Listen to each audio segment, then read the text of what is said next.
The year was 1962. A single mistake, one wrong move could have ended the world. Missiles in Cuba. Nuclear warheads in Turkey. American bombers in the sky. Soviet submarines under the sea. For 13 days, humanity stood just one decision away from extinction. And yet, no nuclear war happened.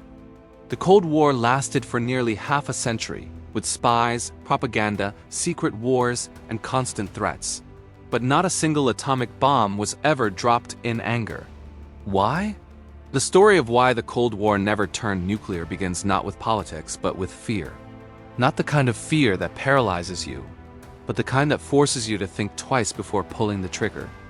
After World War II, the United States stood as the only country to have ever used nuclear weapons. The devastation of Hiroshima and Nagasaki wasn't just a victory. It was a message to the rest of the world.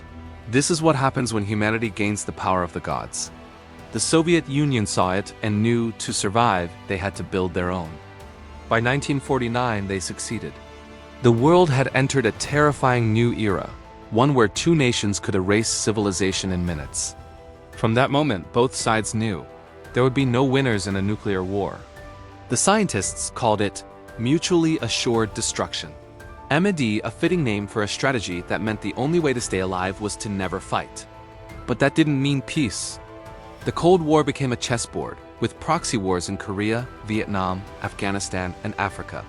The US and the USSR fought through other nations, through ideology, through technology. The battlefield was everywhere, except directly between them. By the 1950s, both sides had enough nuclear weapons to destroy the planet several times over. And yet, each new weapon made them more cautious, not braver. The nuclear bomb wasn't a sword anymore. It was a loaded gun held to both their heads. Then came the closest moment humanity ever had to the end, the Cuban Missile Crisis. In October 1962, US spy planes discovered Soviet missiles being installed in Cuba, just 90 miles from Florida. President John F. Kennedy demanded their removal. Nikita Khrushchev refused. For nearly 2 weeks, the world held its breath. American generals urged Kennedy to strike first, but he hesitated. He remembered what his advisors didn't, that one nuclear exchange could wipe out not just armies, but entire cities. In Moscow, Khrushchev faced the same dilemma. He wrote a letter to Kennedy, emotional, desperate, warning that if war began, we will all perish together. At the very edge of disaster, they both stepped back. A secret deal was made. The Soviets would remove their missiles from Cuba, and the US would quietly remove its missiles from Turkey. No victory parades, no speeches. Just silence and survival. From then on, nuclear war became unthinkable. Both superpowers invested in early warning systems, hotlines, and back-channel diplomacy.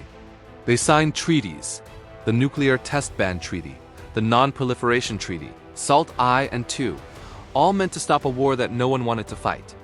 But make no mistake, it wasn't trust that kept the peace, it was logic. Cold, ruthless logic. Each side knew that if one launched, the other would retaliate before the first missile even landed. There would be no victors, only ash. Still, there were close calls. In 1983, a Soviet officer named Stanislav Petrov saw an alarm on his radar screen. It showed that American missiles were inbound. Protocol demanded he report it. If he had, the Soviets might have launched a counterattack. But Petrov hesitated. Something felt off. He chose not to believe the alarm. He was right. It was a false signal. That single decision may have saved the world. Years later, during the Reagan era, both sides again pushed each other to the edge, with the US building its Star Wars defense program and the Soviets trying to match it. But behind the scenes, even the toughest leaders understood one simple truth. The first one to press the button would also be the last one to live. When the Soviet Union finally collapsed in 1991, the Cold War ended not with a bomb, but with exhaustion. An empire had fallen, and a new world order began. And maybe that's the strangest part of all. The most peaceful period between great powers in modern history existed not because they trusted each other, but because they were too scared to die. Fear, the very emotion that once caused wars, became the reason peace survived. So, why did the Cold War never turn nuclear? Because in a world ruled by egos, ideologies, and armies, the most powerful weapon of all turned out to be common survival.